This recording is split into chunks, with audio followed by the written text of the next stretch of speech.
don't mind the mess in the background. Like, I'm not done unpacking or anything. So anyway, as y'all can tell by the title, I'm gonna be doing a delivery story time. This is my third time filming this video. We're gonna hurry up and get this over with because it's like I don't got no storage in my phone and this video can't be that long. So we're just gonna go ahead and jump into the video. Y'all go ahead, subscribe, like, and y'all comment like other stuff y'all wanna see. Okay. So we're gonna start with the day of my baby shower. It was August 5th, and I believe I woke up like 9:30 that morning because I had like other stuff to do for my baby shower. So I got up early that morning to do the rest of the stuff I had to do, and that's when my contractions first started. When they first started, I didn't know they were contractions, of course. Like, my lower stomach was hurting, my back was hurting, and like it didn't really hurt that bad yet. And it was only happening like every 2 hours, so I wasn't really paying no attention. Bless you. The baby shower I think started around like, I don't know what time the baby shower started. I think it started at 5 or 6. So once we got to the baby shower, okay, the baby shower's going on. I'm sitting inside of the chair and like the contractions start happening again. But this time the contractions, they're actually like hurting, and like they're happening like every 30 minutes. So once I got home, we left the baby shower around like 10 o'clock when we got home. So once we get home, I'm laying down, right? You know, I got myself ready for bed. I'm laying down, and then it's like the contractions, they're still. I'm doing a YouTube video, boy. Hi YouTube. That's when I turn off James the Gamer, please. Okay. I forgot what part I was on. So I'm laying down trying to go to sleep, and it's like every 10 minutes I'll wake up out my sleep to a contraction, and like, y'all, not tell y'all anything was hurting. I honestly don't know how to describe the pain. Like, just know y'all, this junk hurt it so bad. I was crying and everything, like, and it was hurting to the point where whenever a contraction would come, I would have to actually get up out of bed and like stand up because it hurted like when I was laying down. Even when I stood up, it still was hurting. Like, it really wasn't doing nothing. But so I think it was like 4 in the morning. I went to my mom's room and I woke her up and I told her, I was like, Mom, I think I'm having contractions. We need to go to the hospital. So she jumped up and she was like, oh my God, you for real? And I was like, yup.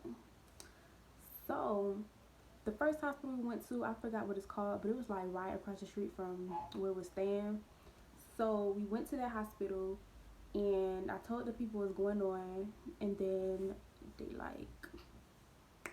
checked me into the hospital. Then one of the doctors, he checked my cervix to see if I was dilated and everything like that, and he said I was 1 centimeter dilated. And then he was like that they don't deliver babies at that hospital, so they had to send me to Broward General. So I rode an ambulance to Broward General Hospital, and that's where the rest of the story is going to take place. Okay, we get to Broward General, and they put me into this room, and it's like 3 other girls in there, I guess, who like pregnant, having a baby, but like we had like curtains blocking each little area.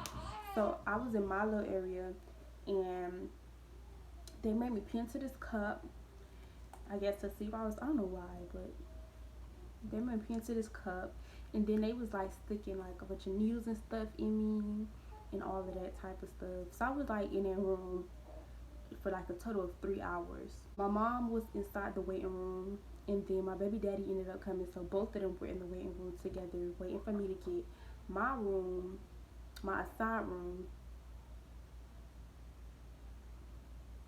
waiting for me to get my assigned room. Once I got my assigned room, can y'all believe these people made me do a coronavirus test? They stuck 2 long swabs up both of my noses, and it hurted like, okay, I'm not gonna lie, it ain't really hurt, but like it felt so uncomfortable. Like, I was crying though while I was getting it done because y'all know I'm traumatic. So then after that, the lady, one of the nurses, she ended up like, she told me that it was gonna be something to help me poop, and I thought they was gonna like stick something inside like the IV stuff. I don't know. I thought they was gonna like put something in my arm or something to like make me doo-doo, to make me poop, but they ended up sticking something in my booty, and it made me poop, and it worked. I'm not gonna give you too much information on that, but just know it works. After that, my contractions, like I said, it was still hurting, so I ended up asking for an epidural because I couldn't take it no more. I was so tired, y'all. Mind you, I ain't been asleep all yesterday, all the day before that either. Like, I was tired. So then, what ended up happening after that? Well, okay, no, this is like where you get crazy because I ended up getting an epidural, right? So when I was getting epidural, they sent my baby daddy out the room because he couldn't be in there with me while I was getting my epidural.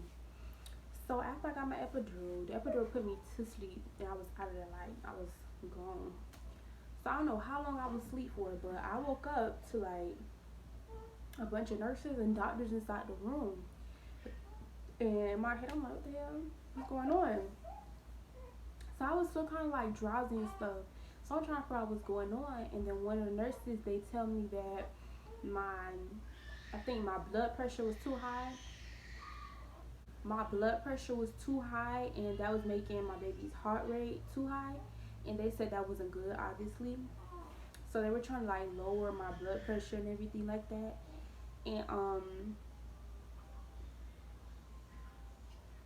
And yeah, that's basically what was happening. And I personally think it was a reaction that I had to the epidural because I was perfectly fine before the epidural, and then like as soon as I got the epidural, my blood pressure went up. And yeah, so that's what ended up happening. So like an hour later, they ended up letting my baby daddy back in, and they was explaining to him what was going on. Epidural, it put me to sleep. I didn't feel anything from my waist down. My legs felt heavy and numb. Like I couldn't move my legs. I was like paralyzed. Fast forward to I want to say around 9 o'clock that night. Around 9 o'clock that night, one of the nurses came in to check my cervix because throughout the whole day, like I wasn't dilating. I was stuck on like 2 centimeters the whole day. So around like 9, 10 o'clock that night, one of the nurses came in to check me, to check my cervix again, and I was like fully dilated. So that's when the lady was like, all right, you can have this baby. So I was planning on pushing my baby out, but unfortunately that didn't happen. I ended up having to get a C-section. So the reason why I had to get a C-section was because even though I was like fully dilated and everything like that, ready to have the baby, for some reason Nalani wouldn't like. So for some reason, even though I was fully dilated, Nalani, like, I guess, like, she wasn't, like, pushing down to come out. So, the reason why I ended up having to have a C-section was because since her, since her since her heart rate was too high up, like, we only had a certain amount of time to get her out. So, that was, like, they couldn't wait for her to push out on her own. So, that was, like, I had to have the C-section. And when the lady said that, I started boo-boo crying because I was like, I didn't want a C-section. To be honest, like, my mama and everybody told me about C-section, and they was like, things hurt, the recovery process hurts really, really bad, everything like that. So I really didn't want it. I was planning on pushing her out. Plus, I had the epidural, so I was like, okay, it's gonna be a piece of cake, but nobody said psych. So they ended up rolling me to the room where they gonna cut me open and stuff, and then they end up giving me some anesthesia. And the anesthesia, it made me numb from like here all the way down, made me completely numb, and then it kept putting me to sleep too. So when they were cutting her open, I didn't feel any pain, but I felt like the pressure of where they were cutting at. Like I knew where they were cutting at, but I just didn't feel no pain. And plus I was in and out of sleep. Yeah, I wasn't really awake that much because I was in and out of sleep. I was so drowsy, and they ended up letting me hold her and everything like that while I was still laying down on the table. And y'all, the feeling was undescribable. Like I was so excited, I was so happy. Like I don't know, just like a new feeling to know that you like a mama, to know that you have like somebody that's actually sitting here relying on you. Like that's like a big ass feeling. It is. So I was so happy. So then they ended up having to put Nalani in NICU because she was born like a little bit premature. She was supposed to be born August 24th, but she was born August 6th. She was born 2 minutes before August 7th. So she was born like a little premature. So they ended up having to put her in the NICU. And another reason why they had to put her in NICU is because I had a fever. And I don't know, I guess, I don't even know, but like, they said I had a fever, so that was another reason why they put her in there. Once I get back to the room and everything like that, I want to say like the next day is when I started having to learn how to, not learn how to walk, but starting to walk again. So my anesthesia, epidural, all that rubbed off, and I felt the freaking pain. The pain was horrible. I couldn't move, I couldn't cough, I couldn't laugh, I couldn't sneeze, I couldn't really talk too loud, like, cause you notice everything that you do, you using like your diaphragm to do it, and like, you know, your girl was cut, so I couldn't really do nothing. And the lady, she took, one of the nurses, she took the catheter, I don't know what the fuck it's called. She took something out of me to where like whenever I had to pee, I actually had to get up out of bed to go use the bathroom. For the first time that I had to pee, I had to get up out of my bed and go to the bathroom myself. So it took me like 10 minutes to get out of bed. My baby daddy helped me and one of the nurses helped me. It took me about 10 minutes to walk to the bathroom, and it took me like another 10 minutes to get back to the bed. When I first peed for the first time, it's like the inside of my cut, it burned. Like, it was, I wasn't gonna lie, y'all, it was painful. I ain't much gonna cap. It was very painful. But what I will say is, it gradually goes away. I feel like I took it like a G, because about like a week after my C-section, I was back good. So once I was able to start like walking and stuff again, and once like I kind of got over the pain a little bit, they let me like start to go down to see my baby.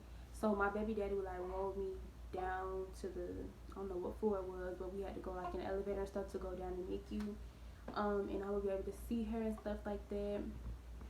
And like when I seen her for the first time again in NICU, y'all, she was so tiny. Like, y'all, she was like, she was like this.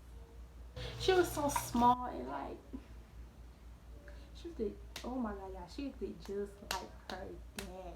And she still looks like her dad. Like, she don't look like me at all. Like, the only thing she has for me is my fucking dimples. Like, I want to say we was there for like a good 4 to 5 days in total of us being inside the hospital. Then we ended up leaving to go home and take our newborn home. Nalani is now 2 months. I don't know if I said that in the beginning. She's now 2 months old. She just turned 2 months October 6th. And she got so big, y'all. When she was first born, she was only 5 pounds and 6 ounces. Now this girl is 9 pounds and I think 4 ounces. Like, she got big. She's very playful. She smiles, laughs a lot. Like, she's a very happy baby, and I love her so much. But yeah, y'all, so that's gonna be the end of this video because she getting a little cranky over here. She about to get knocked out. But yeah, I'll see y'all on my next video. Y'all let me know what y'all want to see. And yeah, without further ado, that's the end of this video. I'll see y'all next time. Bye.